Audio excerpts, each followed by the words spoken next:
ওকে, তো আজকে আমরা শুরু করতেছি যে আমাদের branching and looping statement programming এর চ্যাপ্টার 5। তো চ্যাপ্টার 5-এ আজকে আমরা পার্ট 1 দেখব। পার্ট 1 বলতে অর্থাৎ আমরা এখানে আমাদের ব্রাঞ্চিং এবং লুপিং স্টেটমেন্ট যেগুলো আছে সেই ব্রাঞ্চিং এবং লুপিং স্টেটমেন্টের থিওরিটিক্যাল মানে অর্থাৎ কনসেপ্টগুলো ক্লিয়ার করার কাজটা আমরা বোর্ডে দেখব। এর পরের পার্টে আমরা প্রোগ্রামগুলো বা আগের যে প্রোগ্রামগুলো ছিল বা পরবর্তী প্রোগ্রামগুলো এগুলো সম্পর্কে আমরা কম্পিউটারে স্ক্রিন শেয়ারের মাধ্যমে তোমাদের কম্পিউটারে দেখাই দেবো কীভাবে আমাদের প্রোগ্রামগুলো করতে হয় আর কি। অর্থাৎ আজকের পার্টে আমরা সব কনসেপ্টগুলো ক্লিয়ার করব এবং আগামী ক্লাসে আমরা এইটারই প্রোগ্রামগুলো আমরা কম্পিউটারে সবগুলো ইমপ্লিমেন্ট করে করে প্র্যাকটিক্যালি দেখবো আর কি। তো ঠিক আছে, তো আজকে আমরা পার্ট 1 শুরু করতেছি। পার্ট 1-এর এখানে মূলত ব্রাঞ্চিং এবং লুপিং স্টেটমেন্ট, অর্থাৎ আমাদের প্রোগ্রামিংয়ে দুই ধরনের স্টেটমেন্ট আছে, একটা হচ্ছে ব্রাঞ্চিং স্টেটমেন্ট আর একটা হচ্ছে লুপিং স্টেটমেন্ট। তো ব্রাঞ্চিংয়ের কথা যদি বলা হয় তো আমাদের মূলত এই দুইটাই হচ্ছে কন্ডিশনাল প্রোগ্রাম ফ্লো। তো কন্ডিশনাল প্রোগ্রাম ফ্লো জিনিসটা কি? কন্ডিশনাল প্রোগ্রাম ফ্লো হচ্ছে যদি আমরা প্রোগ্রামের কোনো একটা অংশ, মানে আমাদের একটা প্রোগ্রাম ধরো সাপোজ এখান থেকে শুরু হলো, তো এখান থেকে শুরু হওয়ার পরে কোনো নির্দিষ্ট একটা অংশ, এই প্রোগ্রামের নির্দিষ্ট একটা অংশকে যদি আমরা কোনো একটা কন্ডিশন মানে কোনো একটা শর্ত সাপেক্ষে বা কোনো একটা একাধিকবার আবর্তন করাতে চাই বা প্রোগ্রামের ফ্লো এক জায়গায় থেকে আরেক জায়গায় নিতে চাই, এই কাজগুলো করার জন্য আমাদের যে স্টেটমেন্টগুলো ব্যবহার করা হয় সেগুলোকে বলা হয় প্রোগ্রামের কন্ডিশনাল কন্ট্রোল ফ্লো। তো এই কন্ডিশনাল কন্ট্রোল ফ্লো হচ্ছে দুই ধরনের, একটা হচ্ছে ব্রাঞ্চিং আরেকটা হচ্ছে লুপিং। তো এই ফ্লো কন্ট্রোল আমরা ফ্লো কন্ট্রোল অর্থাৎ প্রোগ্রামের প্রবাহটা কন্ট্রোল করা, অর্থাৎ কোন দিকে যাবে প্রোগ্রামটা সেটা আমরা দুইভাবে কন্ট্রোল করতে পারি। একটা হচ্ছে ব্রাঞ্চিং এর মাধ্যমে, আরেকটা হচ্ছে লুপিং এর মাধ্যমে। ব্রাঞ্চিং এর মধ্যে কি কি স্টেটমেন্ট আছে আমরা ব্রাঞ্চিং এর মধ্যে যদি দেখি, তো ব্রাঞ্চিং এর ভিতরে আমাদের আছে হচ্ছে if statement, if else,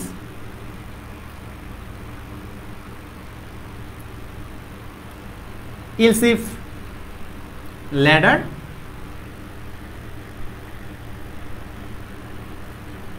switch statement. ঠিক আছে, আর আমাদের লুপিং এর কথা যদি বলি, লুপিং এর ভিতরে কি আছে? আমাদের আছে ফর লুপ, while লুপ আর ডু while লুপ, এই তিন ধরনের লুপ আছে। ঠিক আছে, তো আর এই যে ব্রাঞ্চিং এর ভিতরে আমরা দুই ধরনের ব্রাঞ্চিং স্টেটমেন্ট দেখি, একটা হচ্ছে কন্ডিশনাল আর একটা হচ্ছে আনকন্ডিশনাল। ঠিক আছে, তো কন্ডিশনালের মধ্যে পরে হচ্ছে আমাদের এগুলো, আর আনকন্ডিশনালের ভিতরে যদি বলি আমরা তাহলে ব্রাঞ্চিং এর আরো কিছু আছে, যেমন হচ্ছে গো টু, কন্টিনিউ, ব্রেক। এগুলো হচ্ছে আমাদের আনকন্ডিশনাল ব্রাঞ্চিং ফ্লো আর এগুলো হচ্ছে কন্ডিশনাল ব্রাঞ্চিং ফ্লো। তো এইগুলো হচ্ছে কি আমাদের প্রোগ্রামের ফ্লো কন্ট্রোল করার এলিমেন্ট। তো এই স্টেটমেন্টগুলো সম্পর্কে আমরা আজকের ক্লাসে বিস্তারিত আলোচনা করব। তো প্রথমে আমাদের যেটা আসে সেটা হচ্ছে কন্ডিশনাল ব্রাঞ্চিং ফ্লো নিয়ে আলোচনা করব। অর্থাৎ ব্রাঞ্চিং স্টেটমেন্ট দুই ধরনের, কন্ডিশনাল আনকন্ডিশনাল। তো কন্ডিশনালগুলো অর্থাৎ if, else, if, ladder, switch এগুলো কিভাবে কাজ করে সেই জিনিসগুলো আমরা ফার্স্টে দেখব। তো প্রথমেই আমরা ইফ স্টেটমেন্ট দেখব। ইফ স্টেটমেন্ট, তো এই ইফ স্টেটমেন্ট আমাদের যেটা বলতেছে সেটা হচ্ছে কি যে ইফ স্টেটমেন্টের মাধ্যমে আমরা যে কাজটা করব সেই কাজটা করার জন্য ইফ স্টেটমেন্ট আসলে কিভাবে প্রোগ্রামে ব্যবহার করে সেই জিনিসটা যদি জানতে চাই তাহলে এই স্টেটমেন্টের সিনট্যাক্স জিনিসটা কি যে আমরা জানি, এর আগেও দেখছি যে আমরা এই জিনিসটা প্রোগ্রামে কিভাবে লিখতে হবে সেটার গ্রামারটা, অর্থাৎ আমাদের লেখার নিয়মটা। তো সিনট্যাক্স যদি বলি, ফার্স্টে আমরা লিখবো হচ্ছে যে ইফ, এটার পরে আমাদের কন্ডিশন দিব,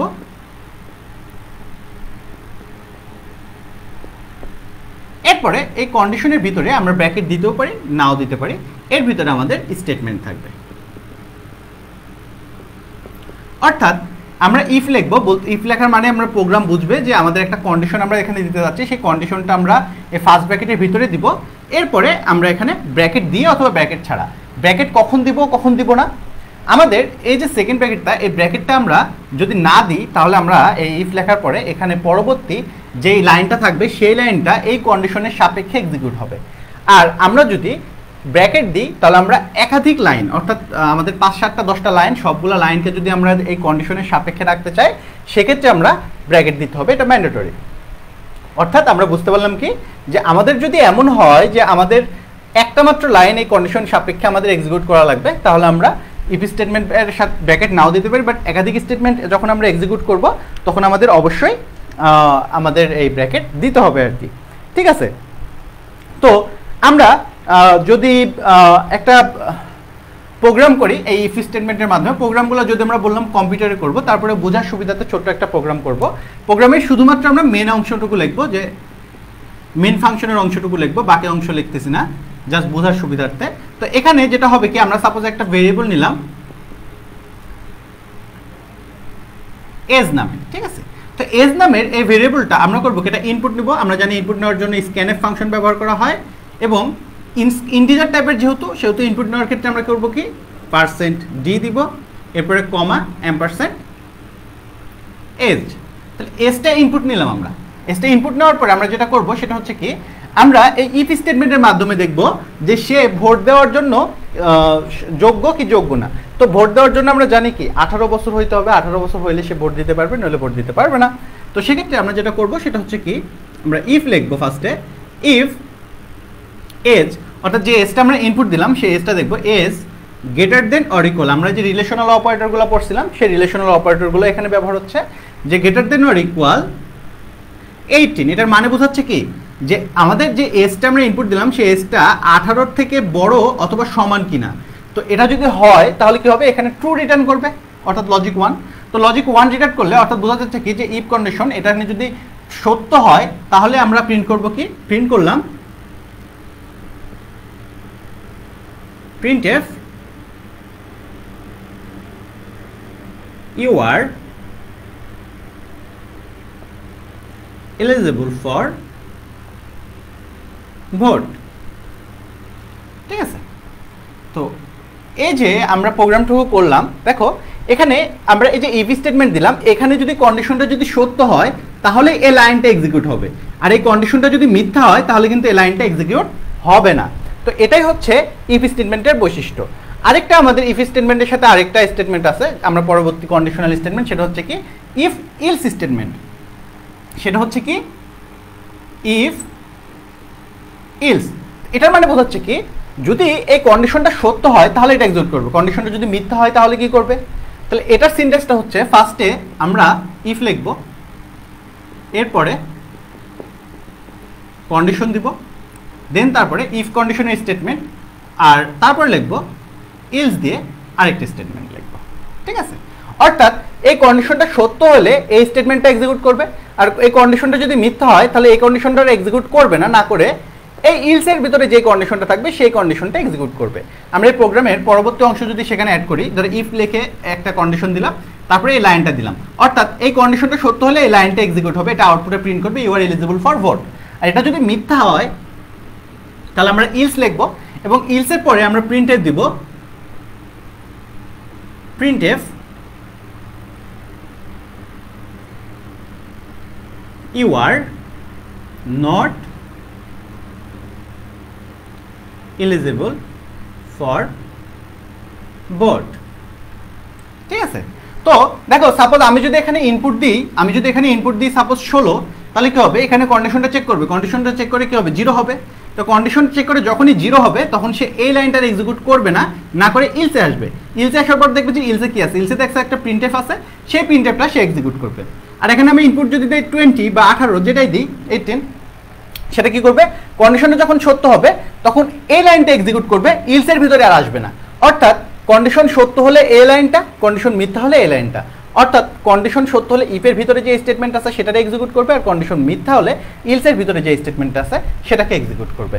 তো এটাই হচ্ছে ইফ ইলস স্টেটমেন্ট। আর আরেকটা কন্ডিশন হচ্ছে কি, যে আমাদের ইলস ইফ ল্যাডার, অর্থাৎ আমাদের সবসময় তো আর এমন হবে না যে আমাদের একটা করেই কন্ডিশন। দেখা যাচ্ছে যে এখানে ভোটের জন্য আমরা যখন প্রোগ্রাম করলাম তখন বললাম কি যে সে ভোট দেওয়ার জন্য যোগ্য কিনা সেই জিনিসটা আমরা জাস্ট চেক করব। কিভাবে চেক করব? যে একটা এজ ইনপুট নিলাম, এজ ইনপুট নেওয়ার পরে এজটা যদি 18 সমান অথবা বড় হয় তাহলে সে ভোট দেওয়ার জন্য যোগ্য, নইলে যোগ্য না। বাট আমাদের তো সবসময় একটা কন্ডিশন চেক করা লাগবে না, অনেক সময় একাধিক কন্ডিশন চেক করার প্রয়োজন পড়ে। কেমন? সাপোজ ধরো আমাদের এরকম কন্ডিশন চেক করার প্রয়োজন পড়লো যে তোমাদের একটা মার্ক ইনপুট নিব, মার্ক ইনপুট নেওয়ার পরে সে কোন গ্রেড পাইলো সেই জিনিসটা চেক করার জন্য প্রোগ্রাম। তো সেক্ষেত্রে কি হবে? সাপোজ প্রথমে আমরা যদি একটা মার্ক ইনপুট দিই, মার্ক, সাপোজ একটা মার্ক ইনপুট দিলাম, সে মার্কটা কি হইতে পারে? মার্কটা যদি আমাদের 80 থেকে 100-র মধ্যে হয় তাহলে সে কি? তাহলে সে এ প্লাস পাইছে। আবার 70 থেকে 79-র মধ্যে যদি হয় তাহলে সে এ। 60 থেকে, আমরা নর্মাল এসএসসি যেভাবে আমরা ক্যালকুলেট করি সেভাবে ক্যালকুলেট করতেছি, 69 হয় তাহলে সে এ মাইনাস। 50 থেকে 59 পর্যন্ত তাহলে হচ্ছে সে বি।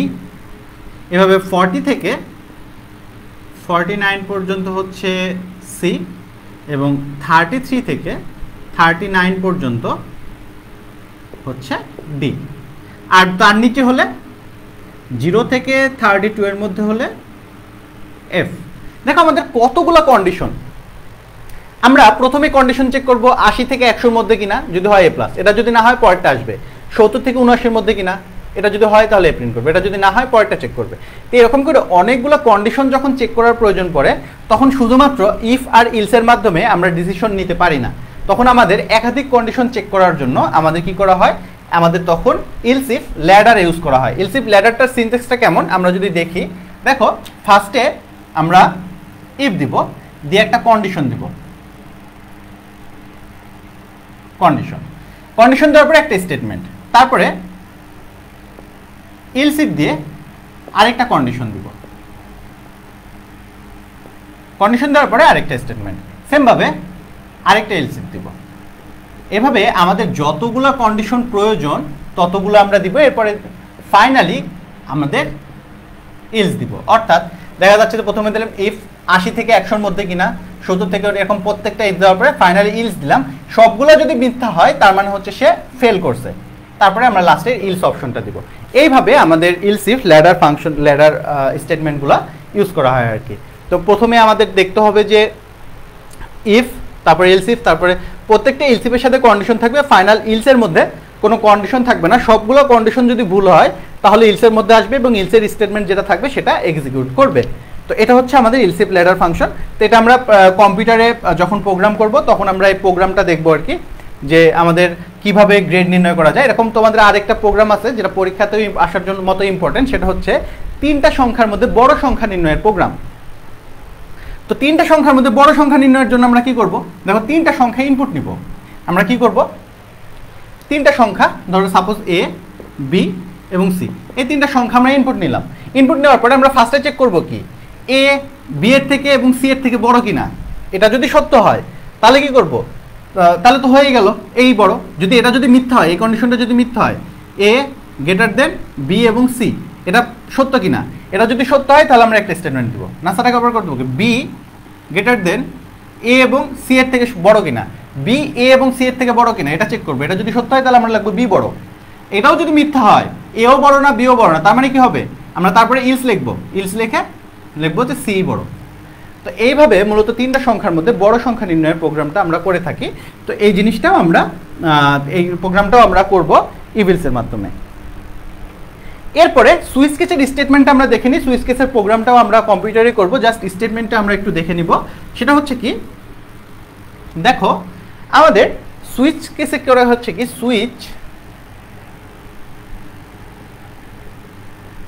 সুইচ এর ভিতরে একটা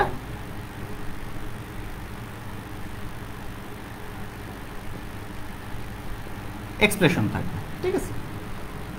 এক্সপ্রেশনের পরে আমাদের করা হবে কি, কেস 1, এখানে কিছু একটা ভ্যালু থাকবে, এরপরে স্টেটমেন্ট,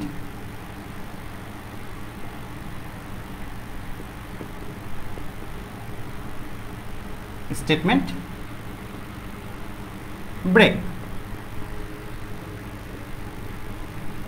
কেস 2 ভ্যালু থাকবে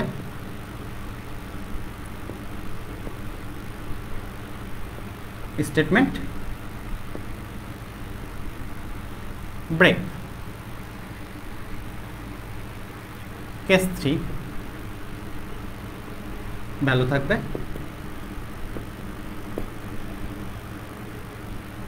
স্টেটমেন্ট ব্রেক। এরপরে এভাবে চলতে থাকবে যতগুলো কেস আছে। এরপরে আমাদের লাস্টে থাকবে হচ্ছে ডিফল্ট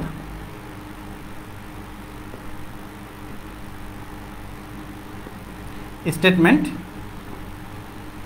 ব্রেক। ঠিক আছে, তো এই হচ্ছে কি আমাদের সুইচ কেস স্টেটমেন্ট, অর্থাৎ সুইচের মধ্যে আমরা এমন একটা ভ্যালু দিব বা এক্সপ্রেশন দিব যেটার ভ্যালুটা আমরা এই যে কেস 1 দিছি, কেস 1 এর ভ্যালুর সাথে কম্পেয়ার করে দেখব।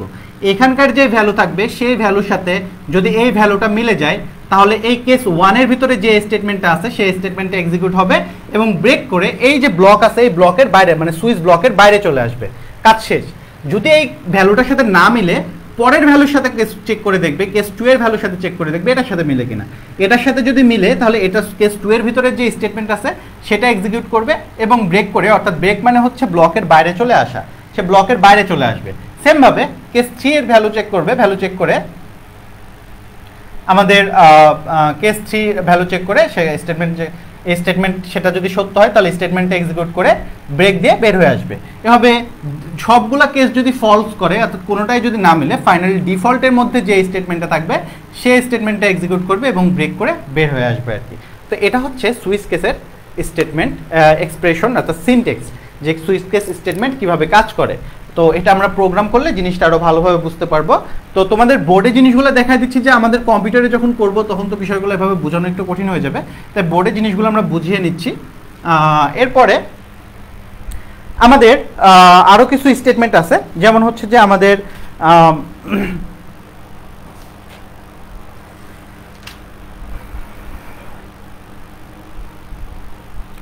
Go to statement. ঠিক আছে, গো টু স্টেটমেন্টটা কেমন, যে গো টু আমরা দুইটা জিনিসের মতো কাজ করি, একটা হচ্ছে গো টু আর একটা হচ্ছে লেভেল। ঠিক আছে, তো গো টু লেভেল কিভাবে কাজ করে, সাপোজ আমরা এখানে ধরো যে প্রোগ্রামটা ছিল, যেমন হচ্ছে যে আমরা যদি প্রোগ্রামটা আরেকবার একটু করি, মেন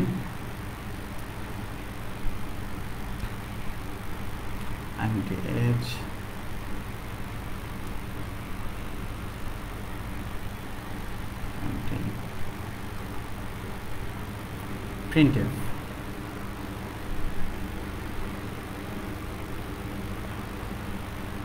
something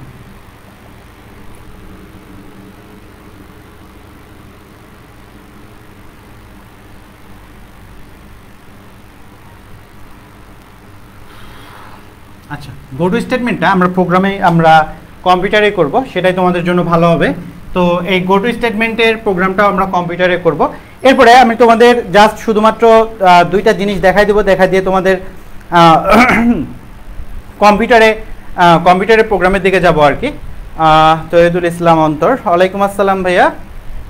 তোমাদের তো ক্লাসে উপস্থিতি খুবই কম। ওকে, আমরা লুপিংটা একটু দেখব। দেখো, লুপিং এর ভিতরে আমাদের লুপটা করা হয়। লুপ মানে হচ্ছে কি, লুপ মানে হচ্ছে চক্রাকারে ঘোরা। তো কোনো একটা স্টেটমেন্ট যদি কোনো শর্ত সাপেক্ষে আমাদের বারবার এক্সিকিউট করার প্রয়োজন পড়ে, সেই জিনিসগুলোর জন্য আমরা লুপ ব্যবহার করে থাকি। যেমন আমরা বলতে পারি, সাপোজ ধরো আমাদের যদি কোনো একটা কাজ, ধরো এই কাজটা ধরো আমরা প্রিন্ট করব ডিএলজেড। এই ডিএলজেড লেখাটা আমরা 100 বার প্রিন্ট করব। এখন 100 বার ডিএলজেড আমরা এটা প্রিন্ট করতে হলে কি করা লাগবে, আমাদের প্রিন্টএফ ফাংশন লাগবে। প্রিন্টএফ এরকম 100 বার লেখা লাগবে, এই লাইনটা 100 বার লেখা লাগবে। তো আমরা এরকম টাইপের রিপিটেটিভ কাজ বা কোনো একটা আচ্ছা আচ্ছা ঠিক আছে, সমস্যা নাই।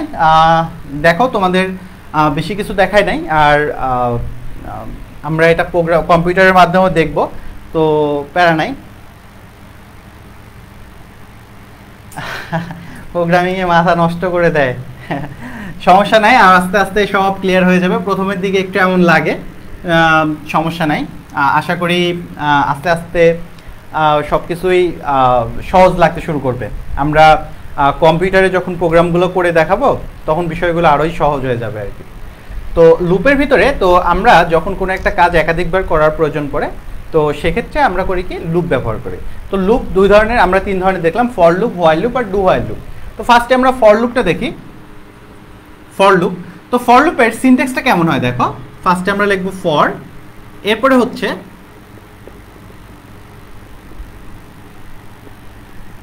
Initialization, condition,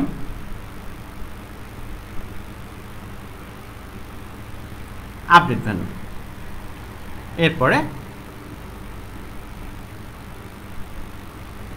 statements. অর্থাৎ আমরা একটা ফর লুপে শুরু কোথায় থেকে হবে সেই জিনিসটা বলে দেব, শেষ কোথায় হবে, কিভাবে আগাবে, আপডেট হবে কিভাবে আমাদের লুপটা, এরপরে এর সাপেক্ষে আমরা স্টেটমেন্টগুলো দিতে থাকবো। ঠিক আছে, তো এই যে ব্লকের ভিতরে, এই ব্লকের ভিতরে যেগুলো থাকবে সেগুলো আমরা যতবার বলবো ততবার এক্সিকিউট হবে। তো এটা হচ্ছে ফর লুপের সিনট্যাক্স। এরপরে হোয়াইল লুপের সিনট্যাক্সটা আমরা যদি দেখি যে আচ্ছা, তোমাদের এই জিনিসগুলো আমি এভাবে না দেখা, আমি তোমাদের কম্পিউটারে দেখাই, এটাই ভালো হবে। তো এখনই আমি তোমাদের কম্পিউটারে দেখাবো। তো আমি কম্পিউটারে তোমাদের সেট আপ করে তোমাদের আমি আবার লিঙ্ক দিচ্ছি, তোমরা আবার জয়েন হও, এখনই জয়েন হও। ঠিক আছে, আমি তোমাদের লিঙ্ক দিচ্ছি, 2 মিনিট।